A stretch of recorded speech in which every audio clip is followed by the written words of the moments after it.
สบายดีทุกคนคลิปนี้ก็สิมาถ่ายภาพบรรยากาศอยู่ที่นาเมื่อนี้ภาพบรรยากาศดีทุกคนฝนตกเมื่อคืนนี่โมแห้งมาได้ครับ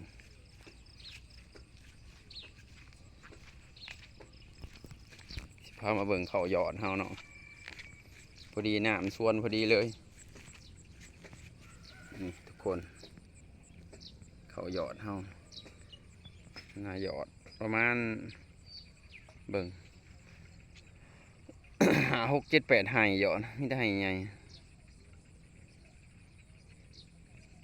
10 ไห่เนาะประมาณ10 ไห่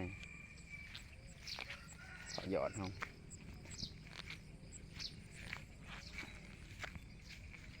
มาเก็บภาพบรรยากาศให้เบิ่งบ่ฮู้ว่าสิเป็นจังไดเนาะหวานสิได้หลายสุดยังบ่ฮู้ถ้าบ่มีหญ้าก็สิได้อยู่ถ้ามีหญ้าก็สิบ่ค่อยได้เพราะว่าหญ้ามันเกิดเขามันก็สิบ่งามเขาบ่ขึ้นนั่นนี่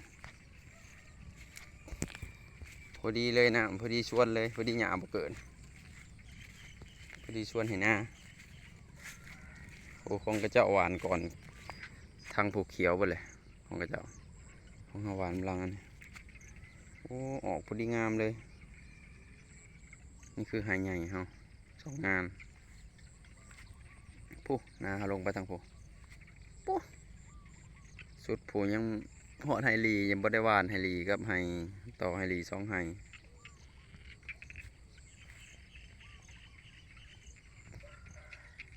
นี่ก็ยังบ่ได้หวาน2 ไฮกันไปนี่ไฮยาว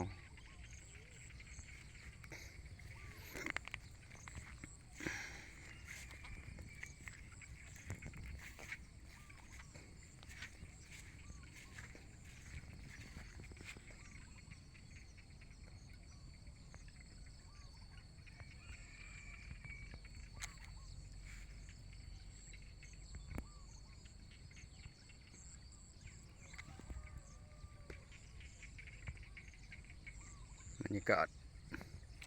ดีแฮง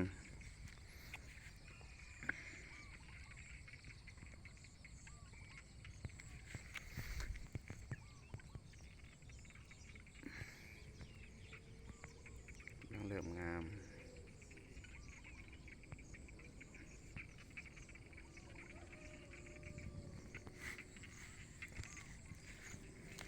สั่นๆจังหน่อยบ่แม่นมืออาชีพเนาะเพราะว่ากล้องเฮามันมือถือเฮาราคามันบ่ค่อยแพงปานใดถ้ามือคือแบบราคาแพงก็นี่สิมีกันสั่นไปในโตเนาะเวลาเฮาถ่ายคลิปมันก็สิบ่สั่นแฮงเป็นตะเบิงว่าเฮาบ่มีเงินซื้อตัวที่ว่ามันราคาสูงเนาะกล้องมันสินิ่งถ้ามันมีการสั่นในตัว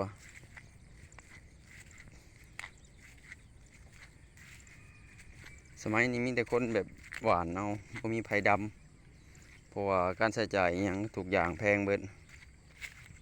ก็เลยบ่มีคนดำมีแต่คนหยอดหวานประมาณนี้เนาะให้ใหญ่เฮากำลังเริ่มเขียวงามเฮาออกบ่เบิดมองได้ออกบ่เบิดก็สิได้ฉาบใหม่ดำใหม่งามนะเก็บภาพงาม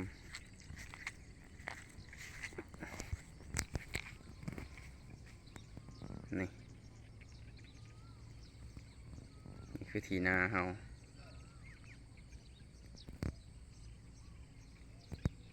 หวานประมาณครึ่งหนึ่งพอแล้วหวานมีแต่ให้ใหญ่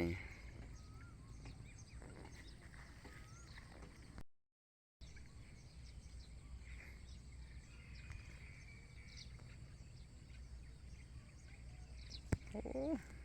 สวยแฮงสวยงามแฮง